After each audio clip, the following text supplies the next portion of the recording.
Sermão do Monte, capítulo 30, parte 4.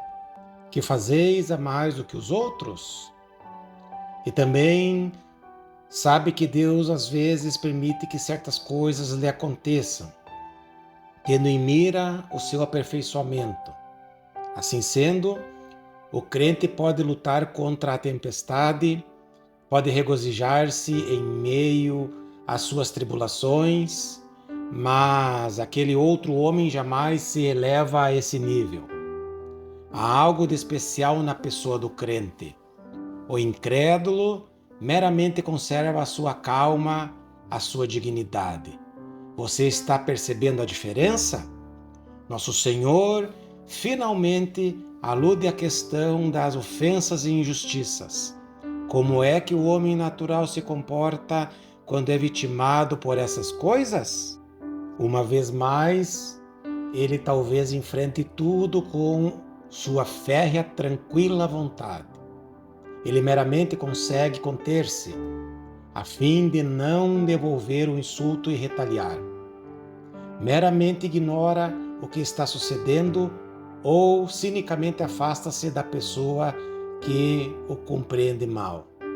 Mas o crente, por sua parte, toma deliberadamente a sua cruz, segura-se à injunção de Cristo que lhe recomenda negar-se a si mesmo e tomar a cruz. Mateus, capítulo 16, versículo 24. É como se Cristo houvesse dito: aquele que quiser vir após mim, sem dúvida, será perseguido e ofendido. Porém, que tome a sua cruz. E nesse trecho, Jesus nos revela como devemos fazer essas coisas. Diz ele: mas a qualquer que te ferir na face direita, volta-lhe também a outra. E ao que quer demandar contigo e tirar-te a túnica, deixa-lhe também a capa. Se alguém te obrigar a andar 1 milha, vai com ele 2. Dá a quem te pede e não volte as costas ao que deseja que lhe emprestes. Mateus, capítulo 5, versículo 39 a 42. O crente deve fazer tudo isso com alegria e de bom grado. Assim é o crente. Nele há alguma coisa muito especial, porque sempre está indo além do que outra pessoa qualquer. A mesma coisa é verdadeira quanto à nossa atitude para com o próximo, mesmo que se trate de nosso inimigo. Algumas vezes o homem natural pode ser passivo, pode resolver que não revidará e nem retaliará, mas só com extrema dificuldade. Novamente, jamais apareceu um homem natural que fosse capaz de amar seu inimigo, que fizesse o bem a quem odeia, que abençoasse a quem o amaldiçoa, que orasse por aqueles que dele abusam e que o perseguem. Não quero ser injusto naquilo que assevero, pois já conheci indivíduos que se chamam pacifistas, que não revidariam e nem assassinariam a outrem. Mas, ocasionalmente tenho podido detectar a amargura mais concentrada no coração deles, contra homens ocupados nas Forças Armadas e contra certos primeiros ministros. Uma amargura simplesmente terrível. Amar os outros inimigos não significa que não devemos lutar ou tirar a vida, mas significa que você está positivamente amando aquele inimigo, orando por ele e por sua salvação. Já conheci homens que de modo algum entrariam em combate, mas que também não amavam nem mesmo a seus irmãos. Só o crente pode elevar-se a essas alturas.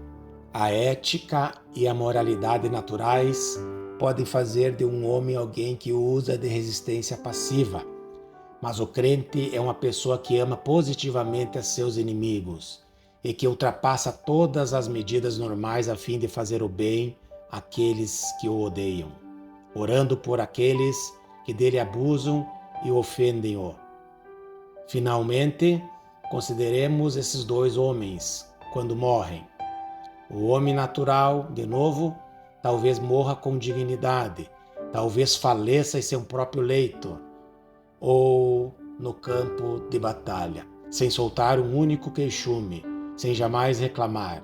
O incrédulo mantém a mesma atitude geral para com a morte que mantinha para com a vida, e despede-se deste mundo com a calma e resignação estoicas.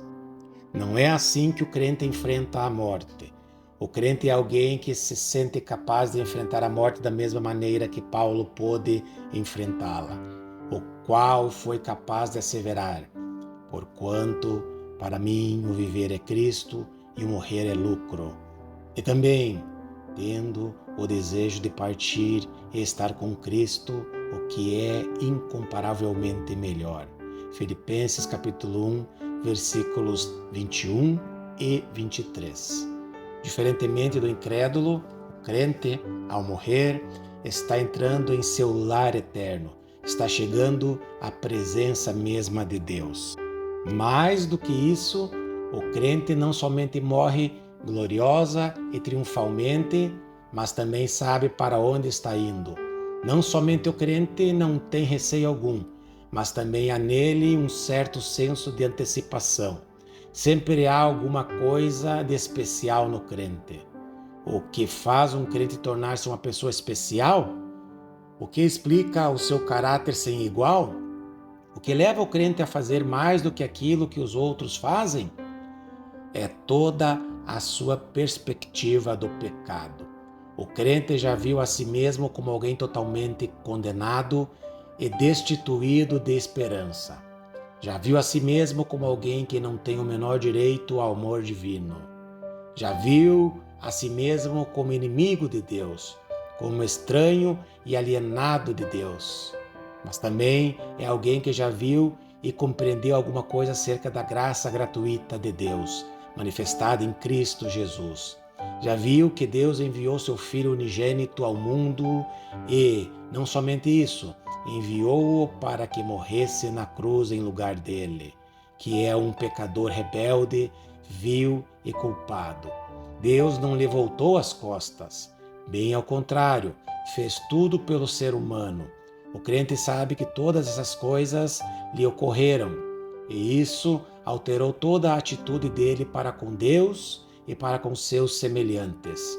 O crente foi perdoado quando nem merecia o perdão. Que direito tem ele, por conseguinte, de não perdoar os seus inimigos?